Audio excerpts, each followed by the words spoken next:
Friends, ఇప్పుడు మనం ఒక మంచి కథ గురించి తెలుసుకుందామా? Welcome to SS stories. నేను మీ చిన్ను. శీర్షిక: చిన్ని ఎలుక పెద్ద ఏనుగు అనుకోని స్నేహం. ఇక కథలోకి వెళ్దామా? అనగనగా ఒక సుందరమైన అడవి. ఆ అడవిలో ఎన్నో జంతువులు నివసించేవి. ఆ అడవి చాలా బిగ్గగల దారుల్లో చెట్లతో నిండి ఉండేది. ఆ అడవిలో ఒక చిన్ని ఎలుక కూడా ఉండేది. అయితే ఆ ఎలుకకి స్నేహితులు ఎవ్వరూ ఉండేవారు కాదు. ఒంటరిగా ఉండేది. అయితే ఆ ఎలుక ఒకరోజు మనసులో ఆలోచించుకుంది, ఎంతకాలం ఇలా ఒంటరిగా ఉంటాను? నేను కూడా ఒక మంచి స్నేహితుడిని వెతికితే బాగుంటుంది కదా అని మనసులో అనుకుంది. అలా అనుకొని బయలుదేరింది. అలా అడవిలో వెతుకుతూ ఉండగా దానికి ఒక పెద్ద ఏనుగు కనబడింది. అయితే అప్పుడు ఆ ఎలుక ధైర్యంగా ఏనుగు వద్దకి వెళ్ళి ముందుగా ఇలా అడిగింది, ఏనుగు అన్న, మనమిద్దరం స్నేహితులం అవ్వగలమా? ఫ్రెండ్స్, ఇప్పుడు ఏనుగు ఏం సమాధానం చెప్పుంటుందో ఆలోచించండి. ఓకే, నేనే చెప్తానులే. ఏనుగు అప్పుడు ఎలుకను చూసి నవ్వి అహంకారంగా ఇలా అన్నది, నువ్వా? నాకా? స్నేహితుడివా?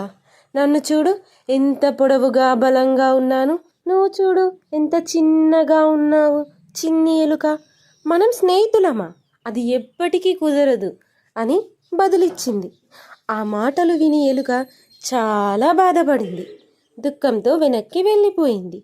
అయినా అది మనసులో ఒకరోజు నన్ను గుర్తుంచుకుంటావులే అని అనుకుంది. కొన్ని రోజుల తరువాత ఒక వేటగాడు అడవిలోకి వచ్చాడు. ఓ పెద్ద వల పెట్టాడు.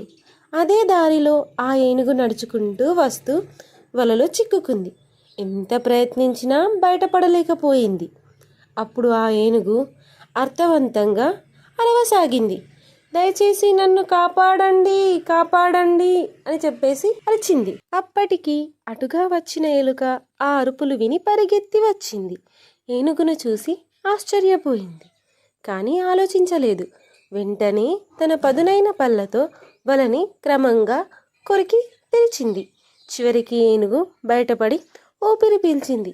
ఎంతో ఆనందంతో ఎలుకను చూసి అన్నది, నిన్ను తక్కువ అంచనా వేసినందుకు నాకు చాలా బాధగా ఉంది. నువ్వే నా నిజమైన స్నేహితుడివి.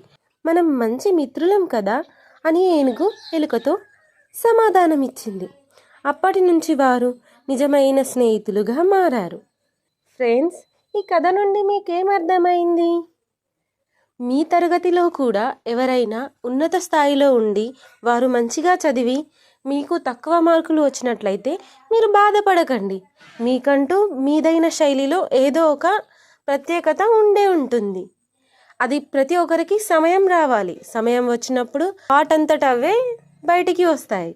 సో ఎప్పుడు ఎక్కడ బాధపడకండి. ఫ్రెండ్స్, ఈ కథ నుండి మీరేం నీతిని గమనించారో కామెంట్ చేయండి. నేను కూడా ఒక నీతి చెప్పాలి కదా, చెప్పమంటారా మరి? ఎవరినైనా వాళ్ళ రూపం లేదా వాళ్ళ పరిమాణం వల్ల తక్కువ అంచనా వేయకూడదు. ప్రతి వారిలో ఒక ప్రత్యేకత ఉంటుంది. మీరు చిన్నవారైనా చాలా గొప్ప శక్తి ఉంటుంది. మీకు ఈ కథ నచ్చినట్లయితే లైక్ చేయండి, షేర్ చేయండి, కామెంట్ చేయండి. ఇంకా మరిన్ని కథల కోసం సబ్స్క్రైబ్ చేయండి. Thank you.